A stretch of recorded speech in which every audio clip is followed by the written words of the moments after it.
आज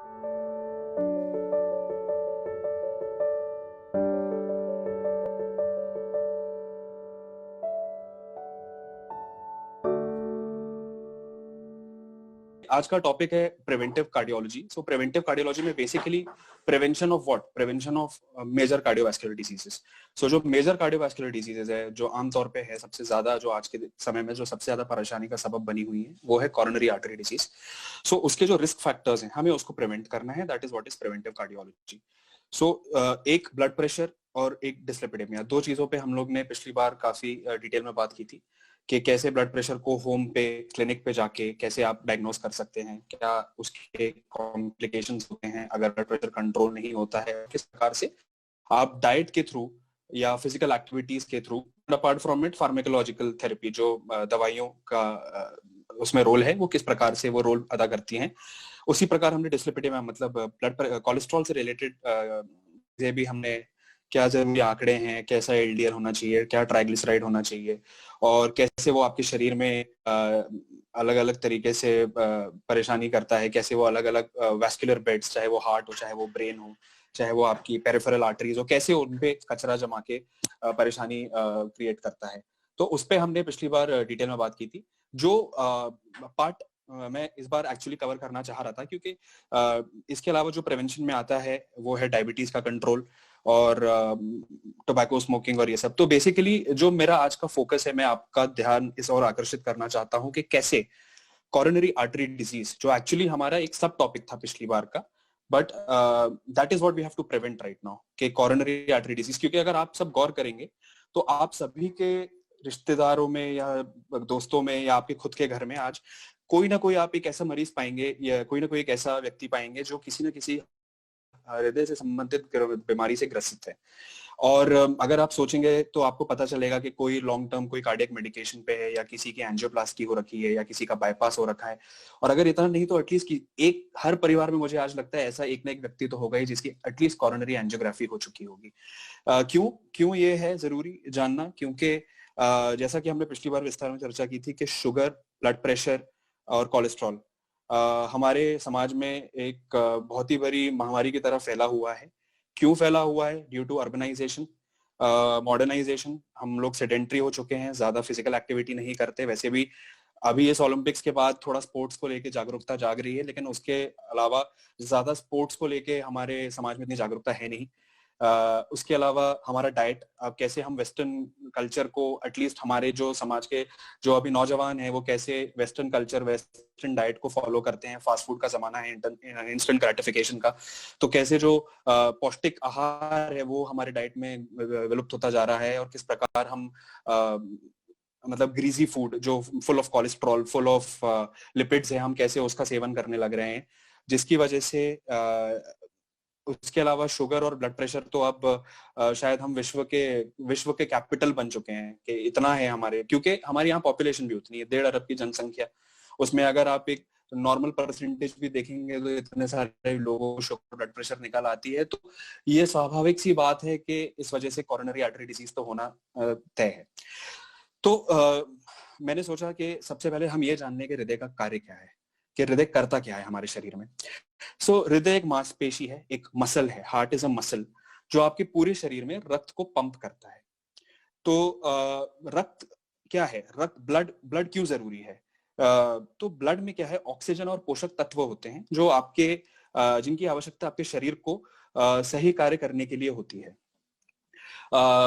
हृदय और शरीर को उचित कार्य करने में सक्षम होने के लिए ऑक्सीजन युक्त ब्लड की निरंतर सप्लाई की आवश्यकता होती है। और हृदय को इस रक्त की सप्लाई करने वाली रक्त वाहिकाओं को हम कॉरोनरी धमनियां कहते हैं, मतलब कॉरोनरी आर्टरीज कहते हैं। यदि ये धमनियां सक्रिय हो जाती हैं या इसमें अगर ब्लॉकेज हो जाता है तो परिणाम स्वरूप हृदय में रक्त का प्रवाह कम हो जाता है, और इसके लिए उपचार की आवश्यकता होती है। तो कॉरोनरी धमनी की बीमारी के क्या कारण होते हैं? तो प्लाक, प्लाक बेसिकली एक प्रकार का मवाद है या मोम जैसा एक जमा पदार्थ है, जो मेडिकल टर्म में हम जिसको एथेरोस्क्लेरोसिस बोलते हैं। इसमें वसा, कोलेस्ट्रॉल, कैल्शियम और अन्य पदार्थ धीरे धीरे करके समय के साथ शरीर में जमा हो जाते हैं, और यह जमा हुआ पदार्थ आपकी धमनियों को सकरा करता है।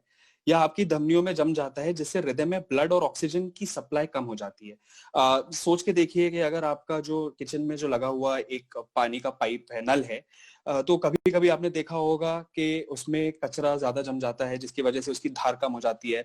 तो हम प्लम्बर को बुलाते हैं, हम उसको बोलते हैं कि आप कचरे को साफ कर दीजिए। जैसे आप कचरा साफ करते हैं तो पानी की धार फिर से नॉर्मल हो जाती है।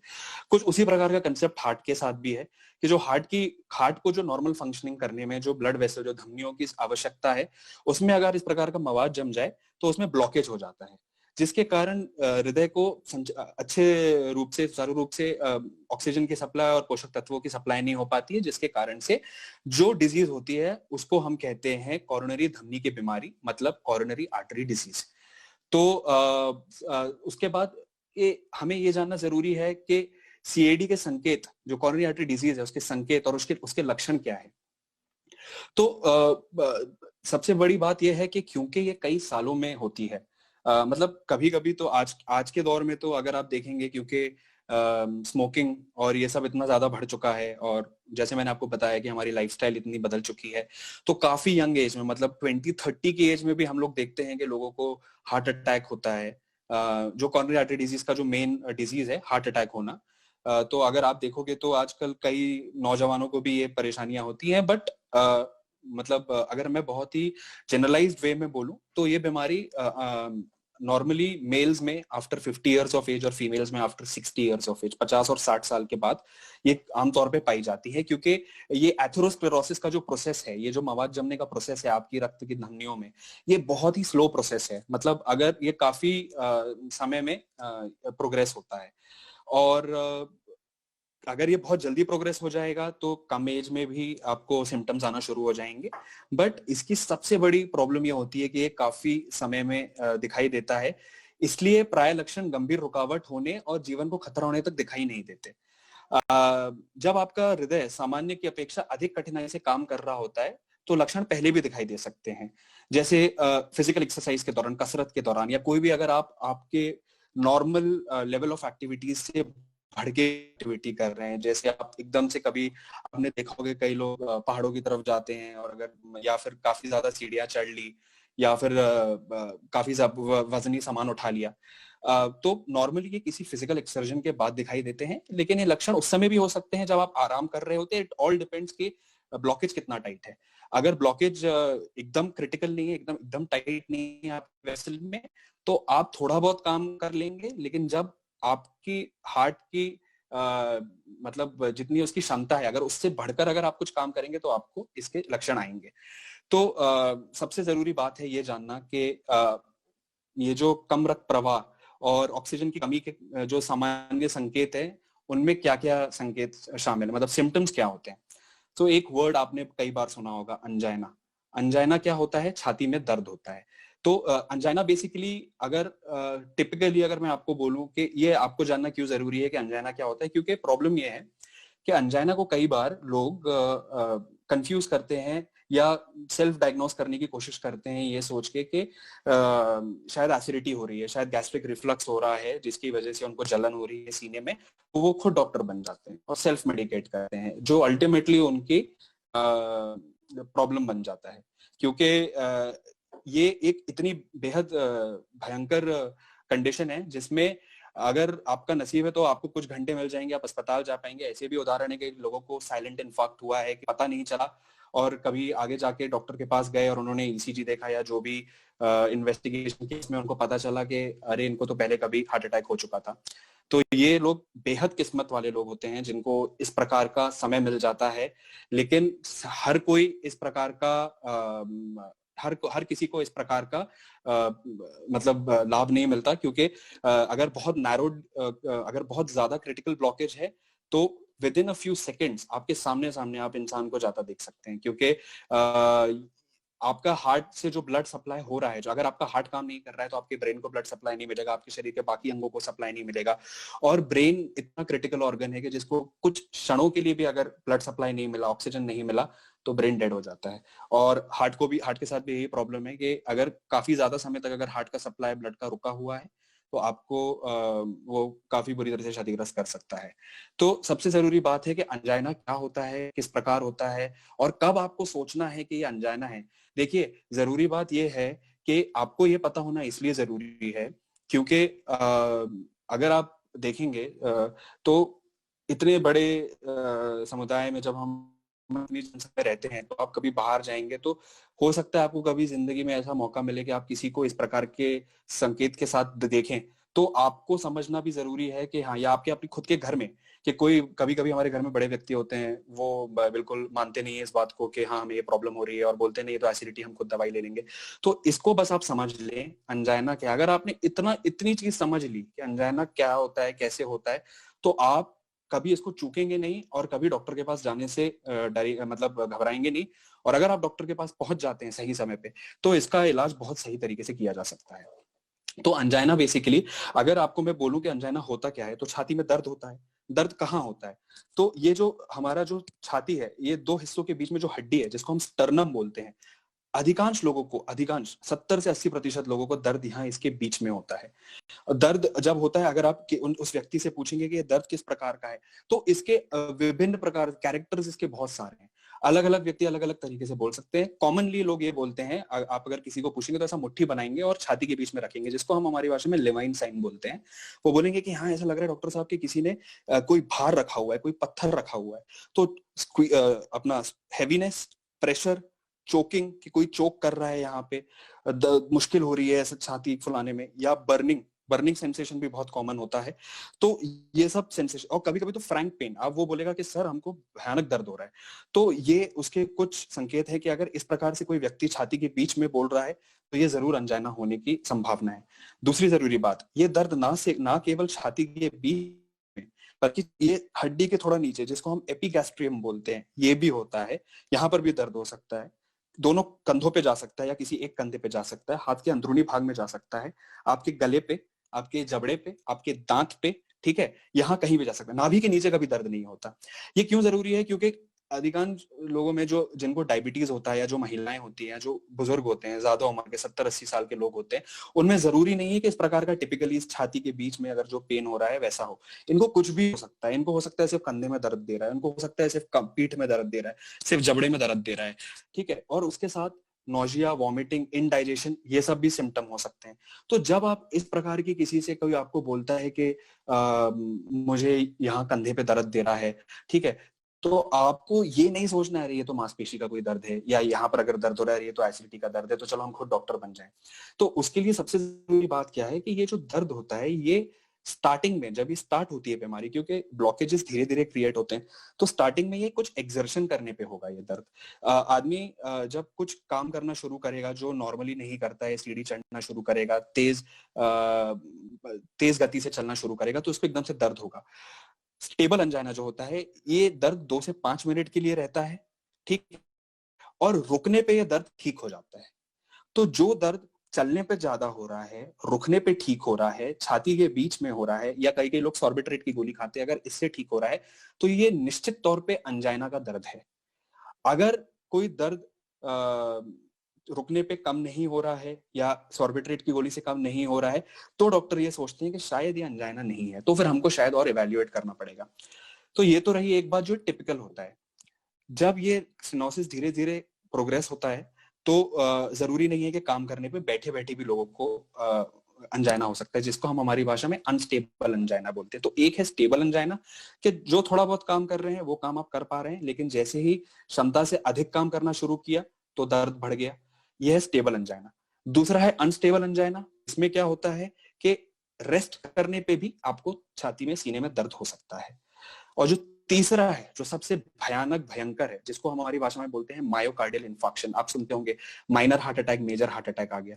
ये माइनर हार्ट अटैक वो है जिसमें आर्टरी पूरी तरह से ब्लॉक नहीं होती, ठीक है, और ये रेस्ट पे भी अंजाइना हो सकता है। ये नॉर्मल में 5 से 10-15 मिनट तक रह सकता है। जो मेजर हार्ट अटैक है, उसमें एक्चुअली आर्टरी पूरी तरह से चोक हो जाती है, तो जिसको हम एमआई बोलते हैं, मेजर हार्ट अटैक बोलते हैं, जिसके लिए अर्जेंट हॉस्पिटल जाना पड़ता है, अर्जेंट आपको ब्लड थिनर लेने पड़ते हैं, अर्जेंट आपको एंजियोग्राफी करानी पड़ती है। तो ये तो रहे कि इसके सिम्टम क्या है।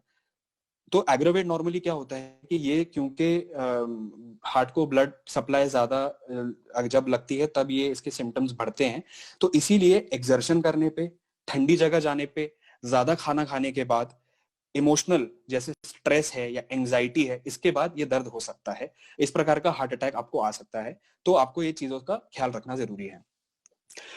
दूसरी बात यह है कि ये जो थ्रेशोल्ड हर किसी का अलग है। किसी को थोड़ा चलने पे हो सकता है, किसी को ज्यादा चलने पे हो सकता है, किसी को रेस्ट पे हो सकता है, दिन में भी डिफर करता है, क्योंकि दिन के अलग अलग समय पे अलग अलग प्रकार के केमिकल हमारे शरीर में रहते हैं और उसके वजह से जो हमारी ब्लड वेसल्स रहती हैं वो सिकुड़ती हैं और डायलेट होती हैं। तो जरूरी नहीं हो सकता है कि सुबह थोड़ा चलने पे दर्द हो रहा है लेकिन वही दोपहर में नहीं हो रहा है। तो इसलिए आपको हमेशा इस बात को जागरूक रहना है कि दर्द कहाँ हो रहा है, कहाँ जा रहा है, कितनी देर तक है, कैसे ठीक हो रहा है। जब आप इन सब बातों का अगर आप अपने दिमाग में रखेंगे तो आप कभी भी सेल्फ मेडिकेट नहीं करेंगे, कभी आप सेल्फ डायग्नोस करने की कोशिश नहीं करेंगे। क्योंकि देखिए, अगर एसिडिटी है, कोई परेशानी नहीं, आप दवाई नहीं लेंगे, आपको थोड़ी देर जलन होगी, जो भी होगा, आप अल्टीमेटली कभी डॉक्टर के पास जाएंगे, आपके पास उतना समय है, आप वो रिस्क ले सकते हैं। प्रॉब्लम यह है कि हार्ट अटैक के साथ आप वो रिस्क नहीं ले सकते, क्योंकि अगर वो प्रॉब्लम है तो आपको इमीडिएट उसका निवारण करने की इमीडिएट आपको दवाइयों की आवश्यकता है, क्योंकि वो बहुत मैसिव हार्ट अटैक हो सकता है, जिसकी वजह से ब्लड सप्लाई अगर आपकी हार्ट को कम है तो उसकी वजह से वो हार्ट की मसल डेड हो सकती है, जो कभी वापस नहीं आएगी। जब तक हार्ट की मसल जिंदा है तब तक उपचार करके उसको बचाया जा सकता है, एक बार डेड हो गई तो फिर उसको बचाना बहुत ही मुश्किल हो जाता है। तो ये था कुछ अंजाइना के बारे में।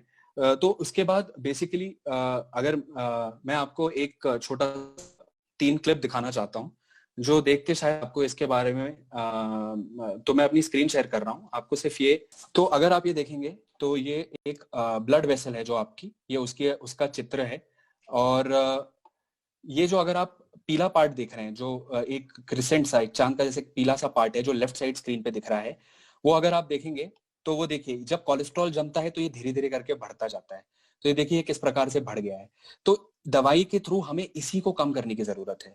जो बीच का लाल पार्ट है, जो बीच में पूरा एक गोला दिख रहा है लाल, ये आपकी ल्यूमेन है, ये जो ब्लड वेसल है वो है। अब जब अगर आपको ब्लॉकेज होता है तो किस प्रकार से होता है, तो आप ये देखिए कि बीच में ये लाल भाग पूरी तरह से उसको उसने घेर लिया है। तो इसकी वजह से हार्ट अटैक होता है, जो हम ईसीजी में डायग्नोस कर सकते हैं जल्दी से जल्दी। और जब इस प्रकार का पूरा ब्लॉकेज हो जाएगा तो हमको दवाई देके इसको खोलना पड़ेगा, वरना ब्लड सप्लाई नहीं जाएगा हार्ट को और आपका हार्ट डैमेज हो जाएगा। ठीक है। और उसी प्रकार से जो तीसरा तरीका है, जो मैंने आपको तीसरी पार्ट बताई, इसमें देखिए पूरी तरह से आपका ब्लॉकेज पूरी तरह से नहीं गया है। ये हार्ट के कुछ ब्लड वेसल के कुछ ही हिस्सों में वो ब्लॉकेज हुआ है, जिसकी वजह से थोड़ा सा चलने पे भी वो दर्द हो सकता है। तो ये 3 प्रकार हैं जो हम हमारी भाषा में जो इसको हम बोलते हैं अक्यूट कोरोनरी सिंड्रोम। तो स्टेबल अंजाइना, अनस्टेबल अंजाइना, और तीसरा है heart attack, ST elevation MI.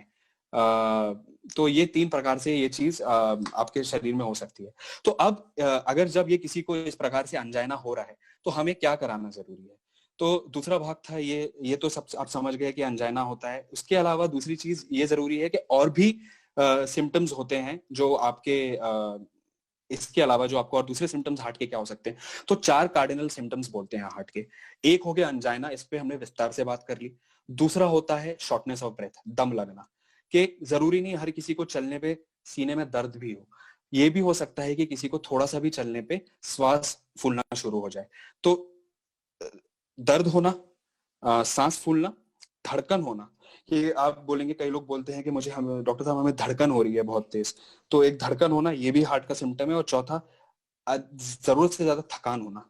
देखिए थोड़ी बहुत थकान हो सकती है, लेकिन आप थोड़ा भी चलें और अगर आपको थकान हो रही है तो आपको हमेशा सोचना है कि क्या ये कार्डियक संबंधित है, क्या हमें इसका एवेल्युएशन करने की जरूरत है। तो ये हो सकता है कि आपको इस प्रकार के कुछ अनुभव हो, और जब आपको इस प्रकार का जब अनुभव होता है तो आपको हमेशा याद रखना है कि ये हार्ट से संबंधित प्रॉब्लम हो सकती है। इसके अलावा भी कुछ सिम्टम्स हैं, बट मैं मेजर सिम्टम्स अभी बात कर रहा हूँ। इसके मतलब सूजन हो सकती है पैर पे या शरीर में सूजन हो सकती है, नाभि के पास दर्द हो सकता है, या फिर थोड़ा सा मतलब एक होता है इसको हम बोलते हैं इम्पेंडिंग सेंस ऑफ डूम, जो हमेशा मरीज बोलते हैं घबराहट हुई है, घबराहट होना, एक डर, कुछ गड़बड़ होने वाला है। हार्ट से रिलेटेड कुछ एक ऐसे हैं जिनके बारे में आपको जागरूक रहना आवश्यक है। तो जोखिम किसको होता है ये? तो जब आपकी आयु बढ़ती है तो आपकी धमनियों का सख्त होना और प्लाक का जमना संभावित है। लेकिन कुछ जोखिम कारक जिनमें व्यवहार अवस्थाएं या आदतें शामिल हैं, सीएडी के विकसित होने की प्रक्रिया को तेज कर सकते हैं। तो आप में जोखिम के कारक जितने अधिक होंगे, सीएडी का विकास होने की संभावनाएं उतनी ही अधिक होंगी। जैसे धूम्रपान, डायबिटीज, कोलेस्ट्रॉल का कंट्रोल, हाई ब्लड प्रेशर, मोटापा, कसरत ना करना, और तो कई लोगों को कैंसर होता है, उन लोगों को पहले कभी रेडिएशन थेरेपी मिली रहती है, तनाव, स्ट्रेस। तो ये कुछ सिम्टम्स हैं जो जरूरी है आपको कि आपको इनको कंट्रोल करना आवश्यक है। तो अब हम आते हैं उस पार्ट में कि हम इसका इन्वेस्टिगेट कैसे कर सकते हैं। तो आपको डॉक्टर के पास जाना जरूरी है और कुछ लैबोरेटरी टेस्ट हैं जो कराना नियमित तौर पे जरूरी होते हैं। जब किसी को ये सिम्टम है तब तो वो और भी ज्यादा जरूरी है। जैसे आपका blood haemoglobin level, haematocrit level देखना जरूरी है, आपका शुगर कंट्रोल देखना जरूरी है, कोलेस्ट्रॉल देखना जरूरी है, आपका रीनल फंक्शन टेस्ट देखना जरूरी है कि आपका किडनी किस प्रकार का काम कर रहा है। क्योंकि जिन लोगों को किडनी की बीमारियां होती हैं उन लोगों को ये एथेरोस्क्लेरोसिस जल्दी ज्यादा प्रोग्रेसिव रहता है, जल्दी उनमें ये धमनियों में जो मवाद है ये ज्यादा जमने की इनमें आशंका रहती है। आपका चेस्ट एक्सरे, क्योंकि उससे आपके हार्ट का साइज का अंदाजा लगाया जा सकता है। 2D एको, जो हम आप सुना होगा 2D एको, एकोकार्डियोग्राम, ये क्या होता है? ये आपका बेसिकली हार्ट की सोनोग्राफी होती है, जिससे हम आपके हार्ट की पंपिंग को जांच करते हैं कि आपके हार्ट की पंपिंग कैसी है, आपके जो हार्ट के जो चेम्बर्स हैं वो कैसे हैं, जो आपके दरवाजे हैं जो दोनों चेम्बर को जोड़ते हैं जिनको हम वाल्व बोलते हैं, वो किस तरह से खुल रहे हैं, क्या उसमें कुछ लीकेज तो नहीं है। तो वो भी होता है। उसके अलावा थायराइड की जांच और आपके सीआरपी, इन्फ्लेमेशन कितना है शरीर में, उसकी जांच। तो ये है कुछ ब्लड की जांचें। फिर जो जरूरी है वो है इलेक्ट्रोकार्डियोग्राम, आपका ईसीजी। ईसीजी बेसिकली रेस्टिंग अवस्था में आपके हार्ट के ऊपर कुछ आप में से कई लोगों ने कभी अपनी जिंदगी में ईसीजी करवाया होगा कि कुछ इलेक्ट्रोड लगा के आपके एक हार्ट का मतलब जो इलेक्ट्रिकल फोर्स है वो वेक्टर है बेसिकली, वो हमें वो दर्शाता है कि आपका जो हार्ट का जो रिदम है, जो आपकी नब्ज जो डॉक्टर चेक करते हैं ये बताने के लिए कि हार्ट रेट कितनी है। तो हार्ट रेट उससे पता चलती है, उसकी रिदम पता चलती है कि क्या वो नॉर्मल रिदम है, क्या कोई आपको रिदम का प्रॉब्लम है। क्योंकि हार्ट को बहुत सारी बीमारियां हो सकती है। हम तो आज सिर्फ एक एक कॉरोनरी आर्टरी डिजीज पे बात कर रहे हैं। कई लोगों को रिदम की प्रॉब्लम होती है जिसको हम अरिथमिया बोलते हैं। कई लोगों को बचपन से हार्ट में छेद होते हैं जिनको हम कंजेनाइटल हार्ट डिजीज बोलते हैं। कई लोगों को हार्ट के मसल की मांसपेशियों की बीमारी होती है जिसको हम कार्डियोमायोपैथी बोलते हैं। और कई लोगों को ब्लड वेसल की ब्लॉकेज की बीमारी होती है जिसे हम कॉरोनरी आर्टरी डिजीज बोलते हैं। तो we are just touching the tip of the iceberg right now. But ये जो टिप है आइसबर्ग का, यही इतना बड़ा है हमारे समाज में कि इसका समझना हमें बहुत ज्यादा जरूरी है। तो इलेक्ट्रोकार्डियोग्राफी, एकोकार्डियोग्राम, स्ट्रेस टेस्टिंग, इस प्रकार की बहुत सारी जांचें करके डॉक्टर ये बता सकते कि कैसे, क्या आपको सही में ये बीमारियां हैं, क्या किस तरह से आप इसको कंट्रोल कर सकते हैं और क्या ही आगे जांच कराने की जरूरत है। क्योंकि जब इसका डायग्नोसिस होगा उसके बाद हम उस पॉइंट पे पहुंचेंगे कि उसका ट्रीटमेंट कैसे होता है। तो ट्रीटमेंट करने के लिए मैं अपने स्टॉक को बस इतना ही रखूंगा। मैं बस आपको खत्म करते हुए बस आपको ये बताना चाहता हूँ कि ट्रीटमेंट का इसका जो कॉर्नर स्टोन है वो है ब्लड थिनर्स। एस्पिरिन नाम की आपने दवाई सुनी होगी तो काफी लोगों को इकोस्प्रिन, क्लोपिडोग्रेल, ऐसे बहुत सारे ब्लड थिनर्स आते हैं। स्टैटिन जो बेसिकली कोलेस्ट्रॉल कम करने की दवाई है। इन्हीं की फैमिली में और भी सारी दवाइयां होती हैं। तो काफी सारी दवाइयां हैं जो अंजाइना को, जो ब्लॉकेजेस को, जो कोलेस्ट्रॉल को, जो ब्लड प्रेशर को, जो शुगर को, जो हार्ट की पंपिंग को बढ़ाने में मदद कर सकते हैं। तो ये सब आपको दवाइयां आपके डॉक्टर आपके बीमारी के हिसाब से शुरू करेंगे। और फिर आपको देखिए, हमने पिछली बार डाइट को काफी डिटेल में डिस्कस किया था। अगर आपको कुछ सवाल है तो आप जरूर मुझसे पूछिए, मैं उसका मतलब निवारण करने की कोशिश करूंगा। पर बेसिकली मेरा टॉक मुझे ये बताना आपको जरूरी था कि कैसे कॉरोनरी आर्टरी डिजीज आज के दौर में आप सबको पता होना क्यों जरूरी है, और कैसे आप उसका डायग्नोसिस करवा सकते हैं, और कैसे आप उसके बारे में जागरूकता रख के आपके या आपके परिवार या अपने दोस्तों को सही गाइडेंस देके उनकी जान को बचा सकते हैं। तो मैं अपना टॉक इतना ही रखूंगा, अगर क्योंकि मैं चाहूंगा कि आप लोग अपने सवाल पूछें, क्योंकि मैं तो ये कितनी भी देर बोल सकता हूँ, बट जरूरी ये है कि क्या वो चीज आप तक सही तरीके से पहुंच रही है, क्या आपको वो बात सही तरह से समझ में आ रही है और आपके क्या सवाल है।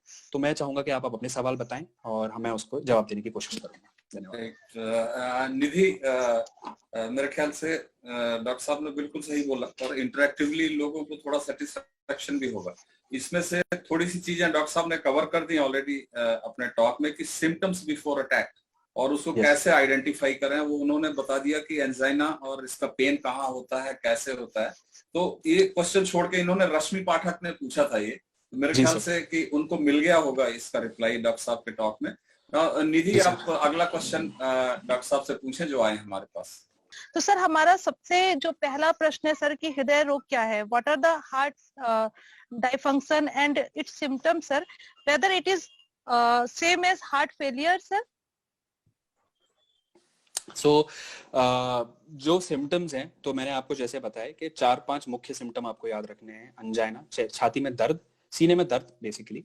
दूसरा पैल्पिटेशन, धड़कन होना ज्यादा। तीसरा सांस फूलना, ब्रेथलेसनेस। चौथा फटीग, थकावट होना।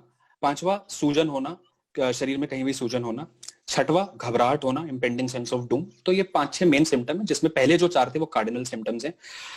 आपका सवाल का जो दूसरा भाग है कि whether it is the same as heart failure, तो देखिए हार्ट फेलियर एक अल्टीमेट कंडीशन है जहां पर अगर आपके हार्ट, देखिए हार्ट एक मसल है, अगर मसल में, मसल है मतलब ये समझिए ये एक मसल है, ये जब कॉन्ट्रैक्ट होती है, जब ये अपने आप को सिकुड़ती है तो ब्लड आगे जाता है। तो ये हार्ट को, मसल को जोर चाहिए।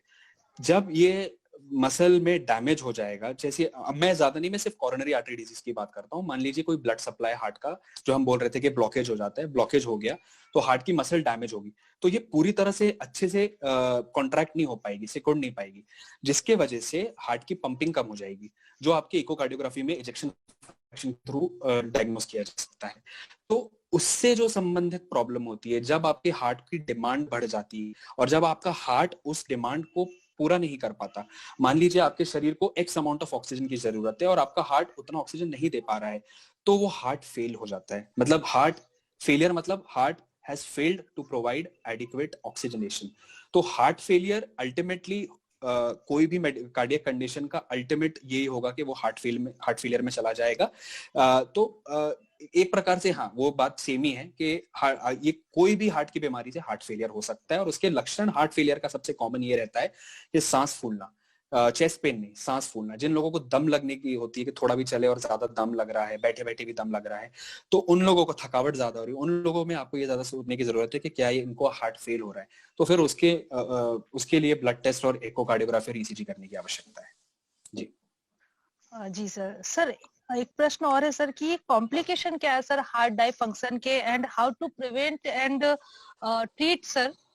ठीक है, तो हार्ट डिसफंक्शन, अगर हम हार्ट डिसफंक्शन को, अगर हार्ट फेलियर समझ रहे हैं अगर इस टर्म को, तो उसके कॉम्प्लिकेशन ये हो सकते हैं कि जब हार्ट डिसफंक्शन होता है तो एक तो मैकेनिकल प्रॉब्लम होगी जो हार्ट की पंपिंग से संबंधित होगी, और दूसरी इलेक्ट्रिकल प्रॉब्लम भी हो सकती है।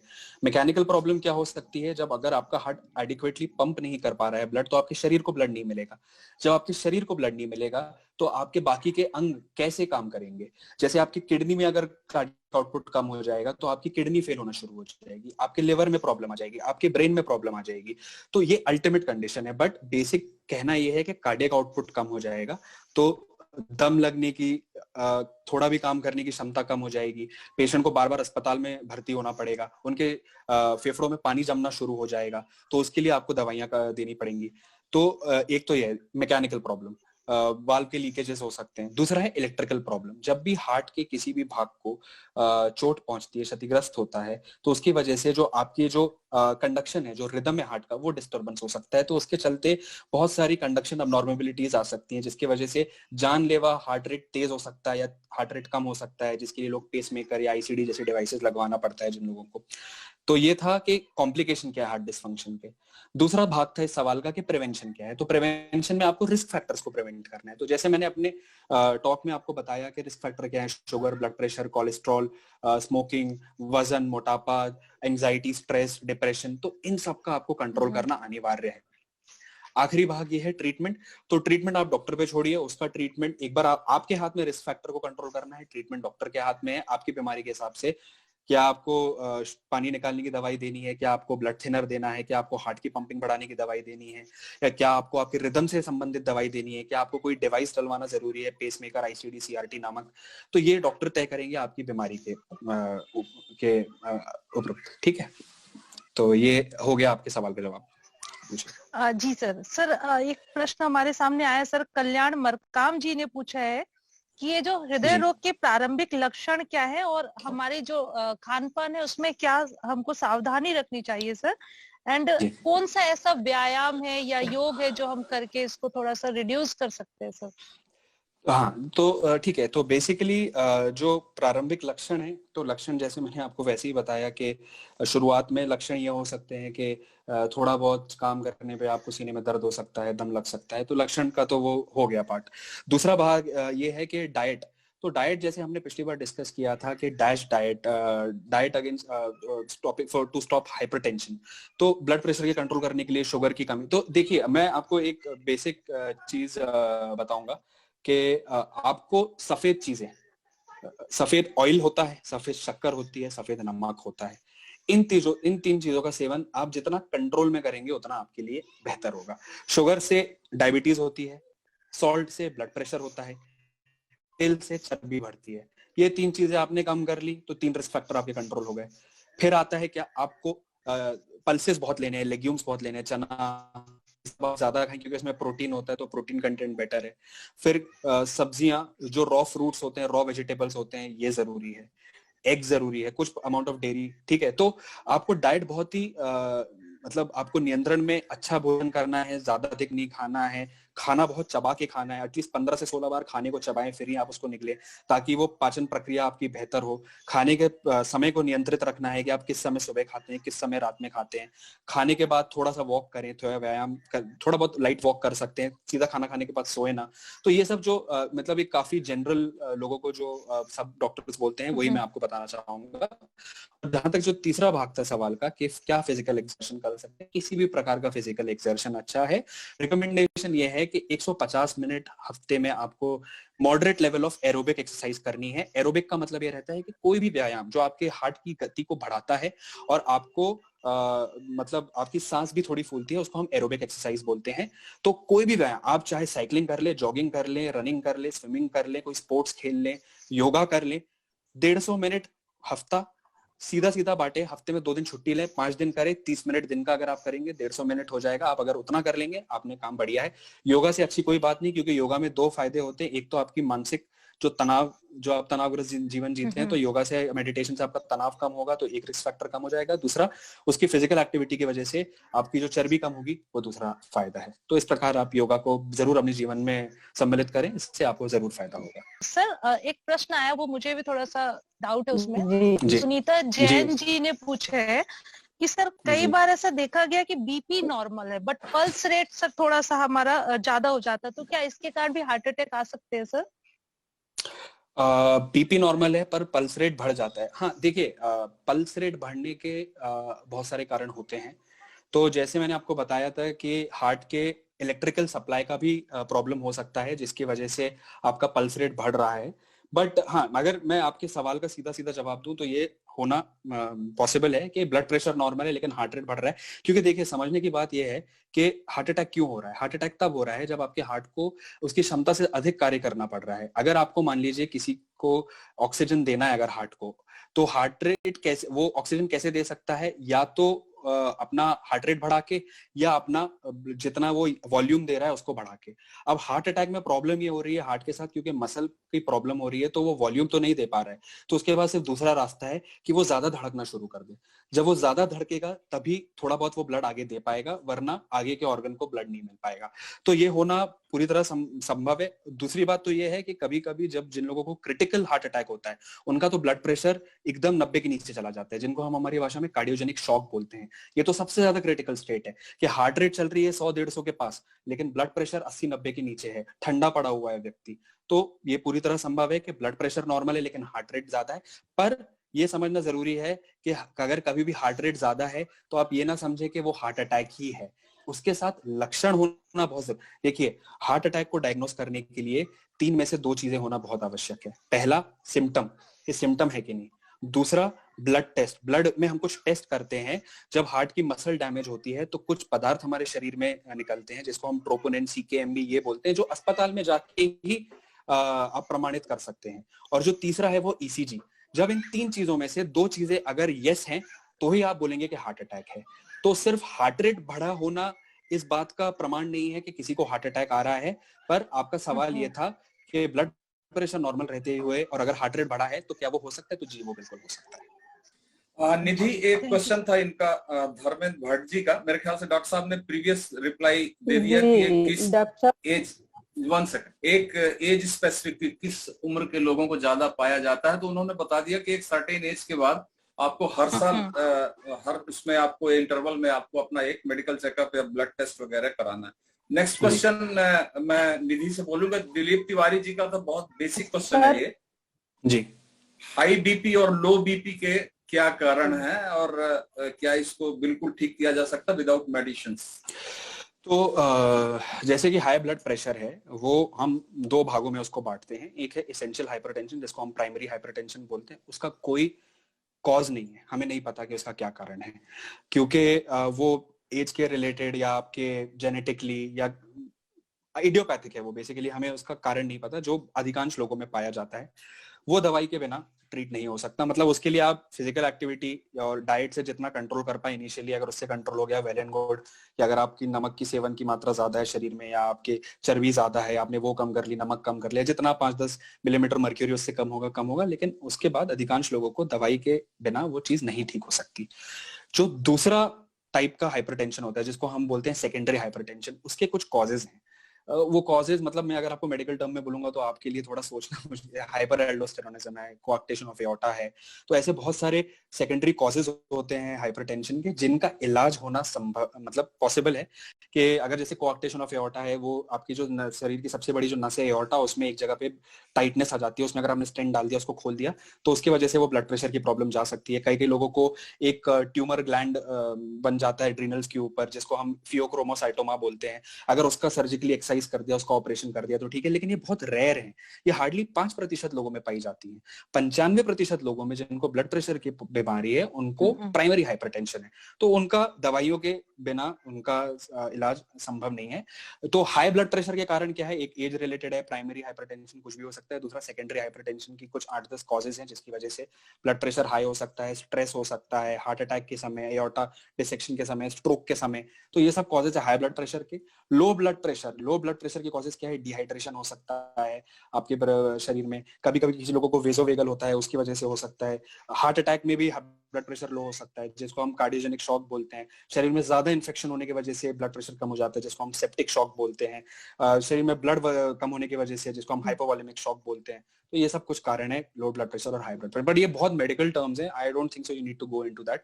आप बेसिक समझ लीजिए कि ब्लड प्रेशर को आपको कैसे फाइट करना है, कि कैसे आप डाइट से, कैसे आप एक्सरसाइज से आप उसको कंट्रोल में रख पाएंगे। सर नमस्कार। जी जी जी नमस्कार जी।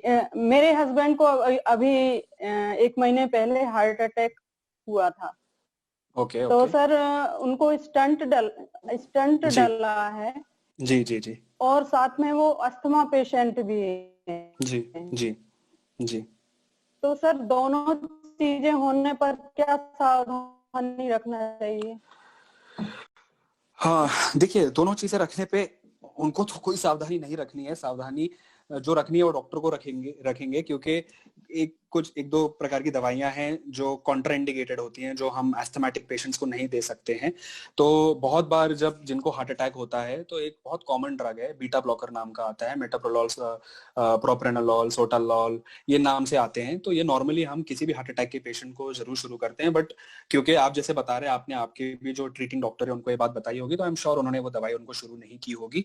तो आपको बेसिकली अस्थमा के जो पेशेंट है उनको जो अस्थमा के जो एक अपने गाइडलाइंस है कि आपको इतने अटैक से कम आने चाहिए, तो आपको अस्थमा के लिए आपके फिजिशियन के पर नियमित चेकअप कराना चाहिए। ज्यादा ठंडी जगह पे ना जाएं, ज्यादा एलर्जी से उनको दूर रखें। बहुत जरूरी बात मैं आपको ये जरूर बोलूंगा, क्योंकि अस्थमा है और हार्ट अटैक है, जो मेरे तरफ से मैं आपको एक पॉइंट बोलना चाहूंगा कि क्योंकि बाकी सब डॉक्टर देखेंगे आपको, जो एक पॉइंट जरूर है, उनकी एज कितनी है मैडम? सर 53। ओके ओके, तो जो सबसे अनिवार्य बात है, जो सबसे जरूरी बात है वो ये है कि उनका 53। एक तो जैसे आपने कोविड का वैक्सीन जो भी अगर उनका स्टेटस है, अगर उनका लग गया है नहीं लग गया है, तो वैक्सीनेशन अगेंस्ट हम तो कॉमन कोल्ड, इन्फ्लुएंजा, जो कॉमन कोल्ड जो ये बरसात के समय पे बहुत ज्यादा कॉमन होता है, अगर वो एस्थमेटिक है मतलब वो एलर्जिक कंपोनेंट उनमें ज्यादा है तो उनको एस्थमा की वजह से प्रॉब्लम हो सकती है। तो इन्फ्लुएंजा का वैक्सीन और दूसरा न्यूमोकोकस का वैक्सीन, क्योंकि ये दो चीजें इन्फेक्शन कर सकते हैं, न्यूमोनिया कर सकते हैं। एस्थमेटिक पेशेंट है, हार्ट की प्रॉब्लम है, इम्यूनिटी उनकी वैसे भी कम है, वो बहुत ज्यादा ससेप्टेबल है इस प्रकार के इन्फेक्शन के होने में। तो हर साल एक बार उनको अपना इन्फ्लुएंजा का वैक्सीन और 2 साल में एक बार उनको न्यूमोनिया का, ये जो न्यूमोकोकस का वैक्सीन है, ये लगाना अनिवार्य है। ये अगर आप अपने ट्रीटिंग फिजिशियन के पास जाएंगे तो वो आपको उसका प्रिस्क्रिप्शन दे देंगे, आप वो जरूर लगवाएं। अगर आपने उतना किया तो एक बहुत बड़ी चीज से आप वो बच सकते हैं, क्योंकि कॉमन कोल्ड इन लोगों को होना बहुत कॉमन होता है। तो मेरे हिसाब से आप उनका वैक्सीनेशन स्टेटस देख लें, बाकी उनका अस्थमा कंट्रोल में होना चाहिए। I think that is more than enough. उतना ही अगर आप करेंगे तो आई थिंक सही रहेगा। मैम, मैं कविता यादव, मैं जबलपुर से हूँ सर। मेरी एज 29 है सर। बीपी पहले तो नहीं होता था ऐसा कभी, लेकिन अभी 3 साल हो गए हैं, मेरे सीजर से बेटा है, तो बीपी मेरा सडनली 145 देन 65 ऐसा लो होता है, लो और हाई दोनों तरफ। तो सर इसके मतलब ये कोई प्रॉब्लम है या मेजर? क्योंकि जब 1 साल 2 साल पहले मैंने आपने सुना होगा नीमा हार्ट केयर, मैंने वहां पे अपना चेकअप करवाया था, तो कोई हार्ट का कोई वाल्व बता रहे थे वो कि जो बढ़ा हुआ है। हार्ट का वाल्व? हाँ। Okay. तो जिसकी वजह से मुझे कई बार बहुत ज्यादा पेन होता था, एकदम घबराहट होना और सारी चीजें। उनकी रिपोर्ट अभी भी मेरे पास रखी हुई है, लेकिन फिर मैंने बीच में ऐसा कोई अभी ट्रीटमेंट नहीं लिया है। बस मुझे इतनी जानकारी है मेरे विषय में। और मेरे बीपी का ऐसा है सर कि बहुत ज्यादा कोई आप मतलब फैमिली में कोई इश्यू है या फिर सडनली बहुत ज्यादा खुद से ही अगर कुछ सोचने विचारने लगूं तो मेरा बीपी हाई और लो दोनों तरफ आता है। आप मुझे ये बताइए कि आपका ये जो आप बता रहे हैं, जो आपका डायग्नोस किया था उन्होंने, तो ये उन्होंने जो वाल्व का जो प्रॉब्लम बताया था, ये कुछ आपकी हार्ट की सोनोग्राफी करके बताया था उन्होंने?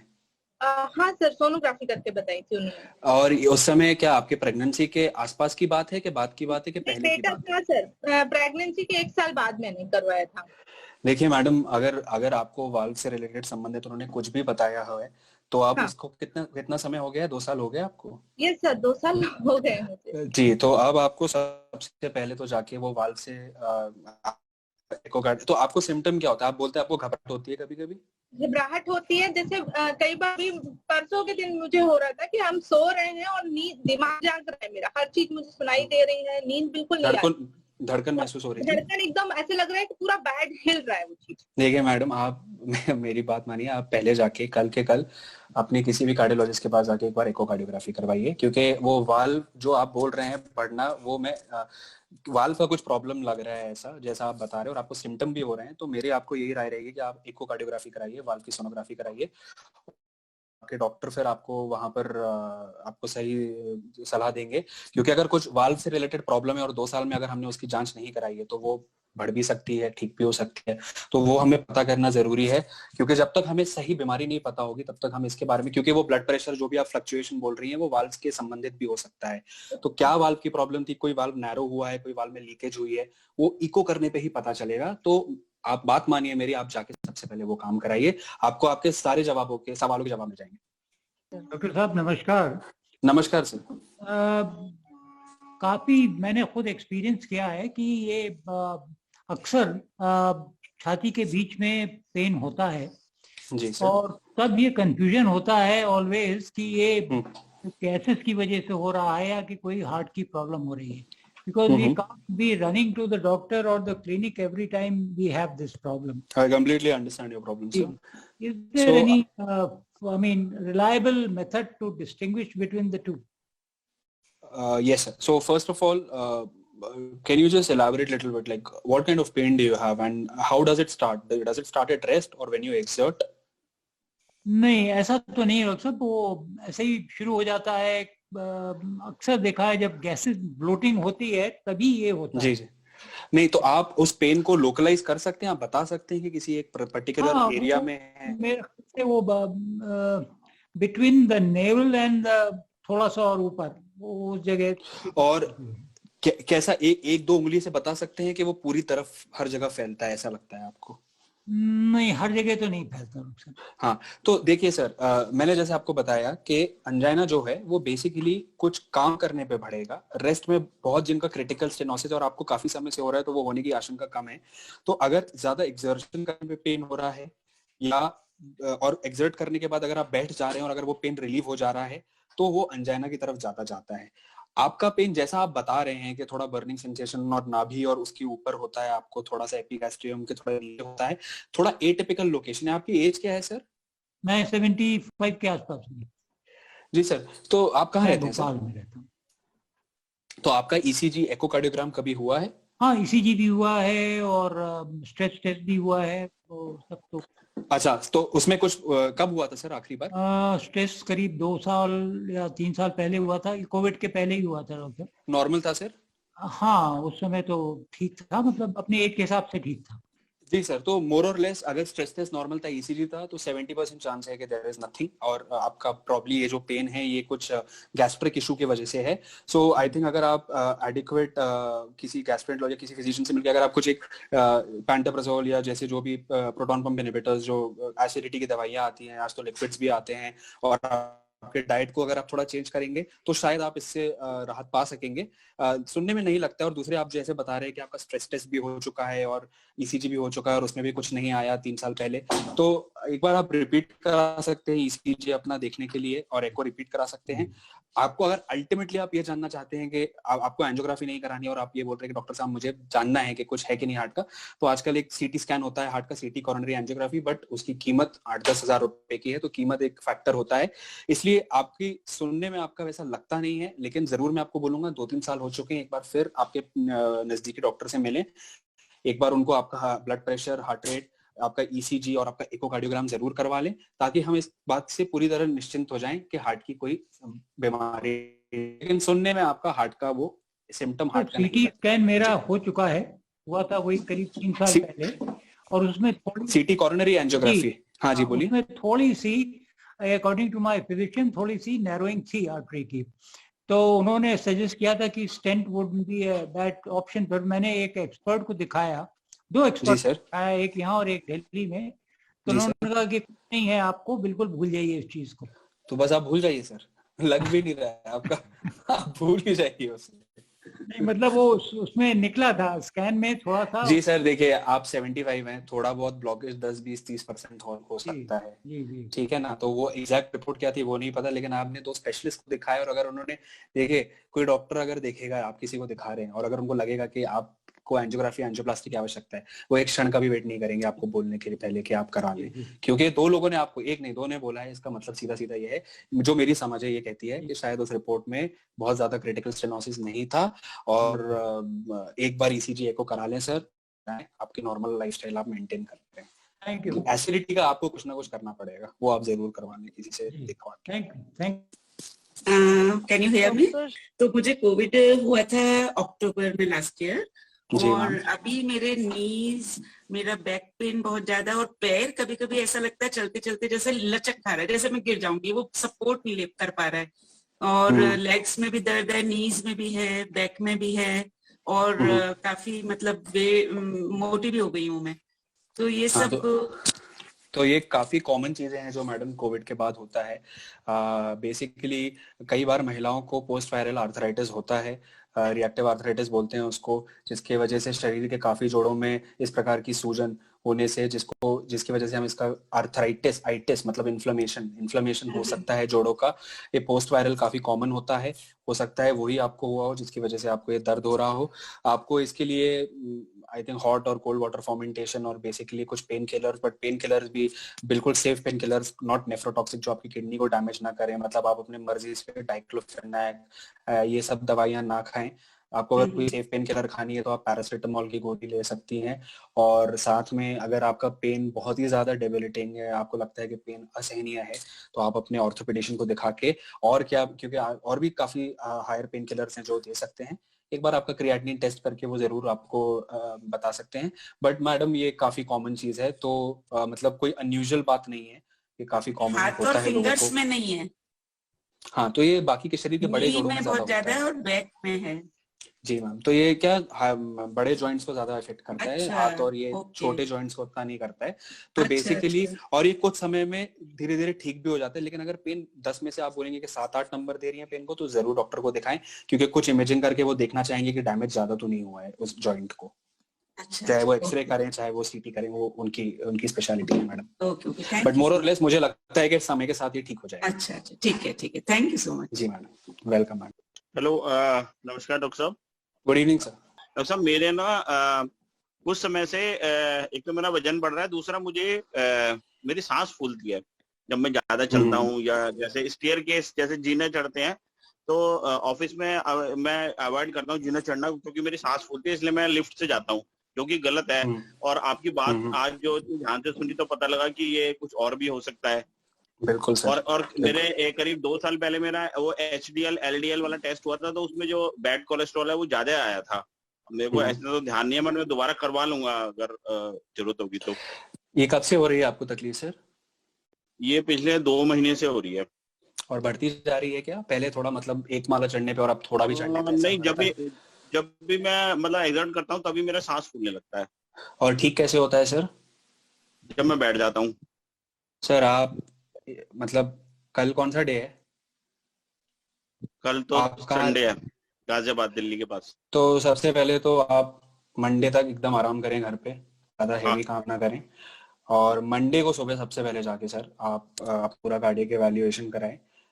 मैं हराना नहीं चाहता, बट मोर और लेस आपकी प्रॉब्लम कार्डियक लगती है।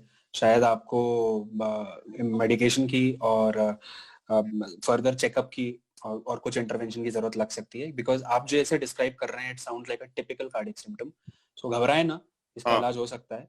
बट जब तक आप डॉक्टर के पास नहीं जाते हैं, कोई भी हैवी एक्टिविटी ना करें, कोई भी भारी काम ना करें, रेस्ट करें। और हाँ। इसके आप तह तक पहुंचे। 90% मुझे ये लगता है कि कुछ ना कुछ कार्डियक है सर।